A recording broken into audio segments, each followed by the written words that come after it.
नमस्कार, मी सागर जोशी. TV9 मराठीमध्ये आपलं स्वागत आणि बातमीपत्रात आता घेणार आहोत विविध क्षेत्रातील महत्त्वाच्या बातम्यांचा वेगवान आढावा सुपरफास्ट 50 बातम्यांमधून.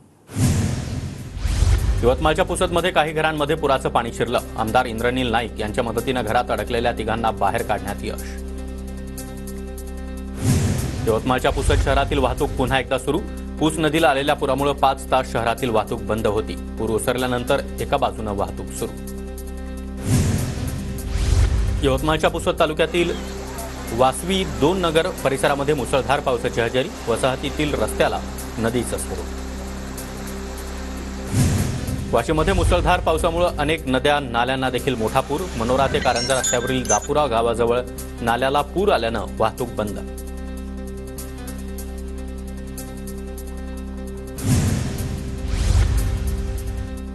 मुसळधार पावसामुळे हिंगोलीच्या बांगरनगर परिसरातील मॉलमध्ये देखील पाणी शिरलं. पुराच्या पाण्यामुळे दुकानदारांचं मोठं नुकसान. परभणीमध्ये पावसाचा जोर वाढल्यानं सखल भागातील नागरी वस्तीमध्ये पाणी शिरलं. नागरिकांचे मोठे हाल. परिसरामध्ये पूर सदृश स्थिती. नांदेड जिल्ह्यामध्ये मुसळधार पाऊस. नदी नाल्यांना देखील पूर. हवामान खात्याकडून जिल्ह्याला रेड अलर्ट जारी.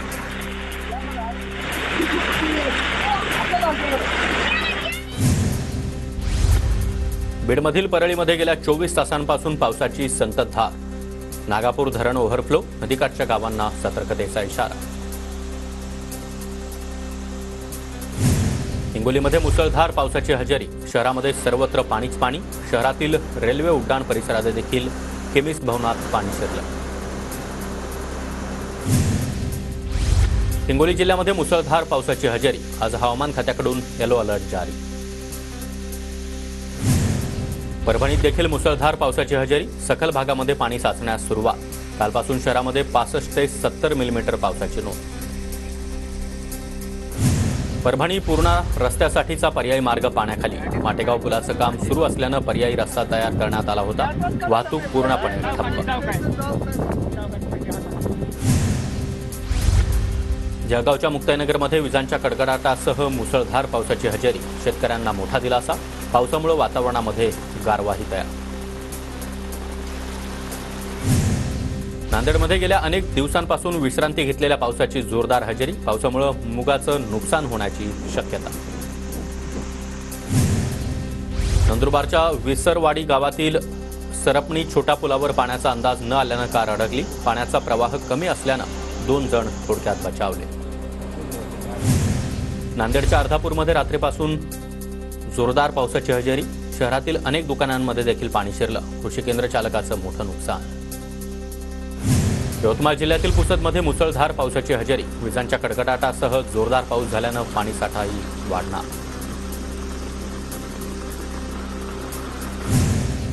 बीड जिल्ह्यातील परळीमध्ये मध्यरात्रीपासून पावसाची संततधार. सखल भागामध्ये पाणी साचलं. वाहनधारकांची चांगलीच फजिती.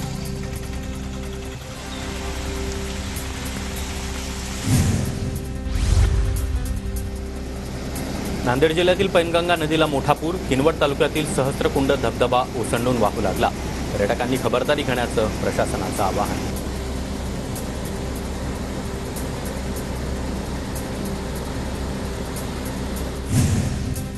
नांदेड जिल्ह्यातील 63 मंडळांपैकी 26 मंडळांमध्ये 65 मिलीमीटरपेक्षाही अधिक पाऊस. अनेक भागामध्ये पूर सदृश परिस्थिती. सर्व यंत्रणांना सतर्क राहण्याचे जिल्हाधिकाऱ्यांचे आदेश. यवतमाळच्या महागाव तालुक्यातील धनोडाच्या पैनगंगा नदीला मोठा पूर. विदर्भाचा मराठवाड्याशी संपर्क तुटला. महागावसह पुसद तालुक्यातील शेतीचं मोठ्या प्रमाणात नुकसान. अकोल्याच्या अकोट तालुक्यातील पोपटखेड धरणाचे 2 दरवाजे उघडले. सातपुडा पर्वतरांगेमध्ये पावसाची संततधार. नदीकाठच्या गावांना सतर्कतेचा इशारा. 2 दिवसांपासून बीड जिल्ह्यामध्ये दमदार पावसाची हजेरी. जिल्ह्यातील प्रकल्प तुडुंब भरले. वडवणीसह परिसरातील पिण्याच्या पाण्याचा प्रश्न देखील मिटला. बीडमधील बिंदुसरा धरण पूर्ण क्षमतेनं भरलं. आमदार संदीप क्षीरसागर यांच्याकडून जलपूजन. बीड जिल्ह्यामध्ये सर्वत्र मुसळधार पावसाची हजेरी. पुण्यातील इंदापूरचा भादलवाडी तलाव 100% भरला. हर्षवर्धन पाटील यांच्या हस्ते जलपूजन. तलावामध्ये मत्स्यबीज देखील सोडण्यात आले. भुसावळच्या हातनूर धरणाचे 6 दरवाजे उघडले. धरणामधून 30,000 क्युसेकनं तापी नदी पात्रामध्ये पाण्याचा विसर्ग.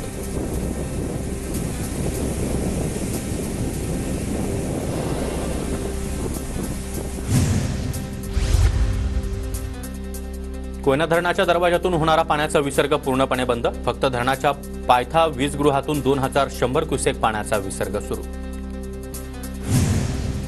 जायकवाडी धरणाची पाणी पातळी 84.61%. धरणाच्या उजव्या कालव्यामधून माजलगाव धरणासाठी 600 क्युसेक पाण्याचा विसर्ग. यवतमाळमध्ये रात्रभर जोरदार पाऊस कोसळला. महागाव तालुक्यातील अनेक गावातील शेतीचं मोठं नुकसान, तर अनेक घरात पाणी शिरल्यानं नागरिकांचीही तारांबळ. नांदेड जिल्ह्यातील 26 महसूल मंडळांमध्ये मुसळधार पावसाची हजेरी. गोदावरीसह इतर छोट्या मोठ्या नदी नाल्यांना देखील पूर. मूग सोयाबीनसह इतर पिकांचंही मोठं नुकसान. लातूरमध्ये ग्रामीण भागामध्ये पावसामुळे शेती पिकांचं मोठ्या प्रमाणात नुकसान. उदगीर, अहमदपूर, रेणापूरसह इतरही तालुक्यातील पिकांना फटका. नाशिकच्या दिंडोरी तालुक्यातील भिंदवडमधील जीवनेश्वर धरणाची दुरवस्था. धरणाला गळती लागल्यानं धोका निर्माण होण्याची शक्यता. धरणाची दुरुस्ती करण्याची ग्रामस्थांची मागणी. परळीमध्ये पावसामुळे मध्यवर्ती बस स्थानकाची दुरवस्था. बस स्थानकामध्ये चांगल्या सोयीसुविधा नसल्यानं प्रवाशांची मोठी गैरसोय. अमरावतीमध्ये राणा दाम्पत्याकडून दहीहंडीचं आयोजन. सिने अभिनेत्यांची उपस्थिती. नवनीत राणांचा अभिनेता तुषार कपूर सोबत हटके डान्स. अमरावतीमध्ये आमदार रवी राणांच्या युवा स्वाभिमान पार्टीकडून दहीहंडीचं आयोजन. नवनीत राणांनी अभिनेता चंकी पांडे सोबत देखील ठेका धरला. अहमदनगरमध्ये सकल हिंदू समाजाकडून मोर्चाचं आयोजन. रामगिरी महाराजांच्या समर्थनात आमदार नितेश राणे यांच्या नेतृत्वामध्ये मोर्चा.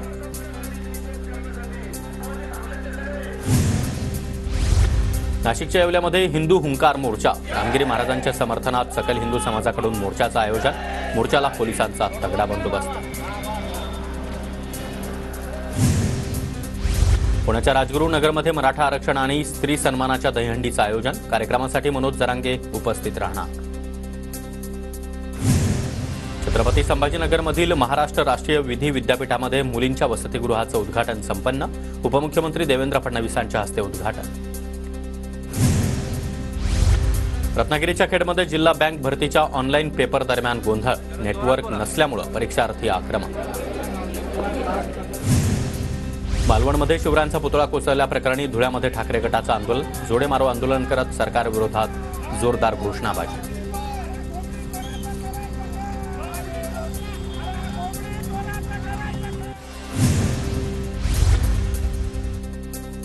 शिवरायांचा पुतळा कोसळल्याप्रकरणी चाळीसगावमध्ये महाविकास आघाडी आक्रमक. राज्य सरकारची प्रतिकात्मक अंत्ययात्रा काढत निषेध व्यक्त. नगर मनमाड महामार्गाच्या दुरुस्तीचं काम सुरू. विळद बाह्यवळण ते पुणतांबा फाटा रस्त्यावरील अवजड वाहतूक आजपासून बंद. पोलीस प्रशासनाचा निर्णय. मुंबई गोवा महामार्गावरील कशेडी घाटातील दुसऱ्या बोगद्याचं काम युद्धपातळीवर. 4 सप्टेंबरपासून दुसरा बोगदा खुला होणार. जळगावमध्ये बैलपोळ्यानिमित्त बाजारपेठा सजल्या. बाजारामध्ये बैलजोड्या विक्रीसाठी आणल्या गेल्या. आजपासून 30 सप्टेंबरपर्यंत नांदेड मनमाड एक्सप्रेस रद्द.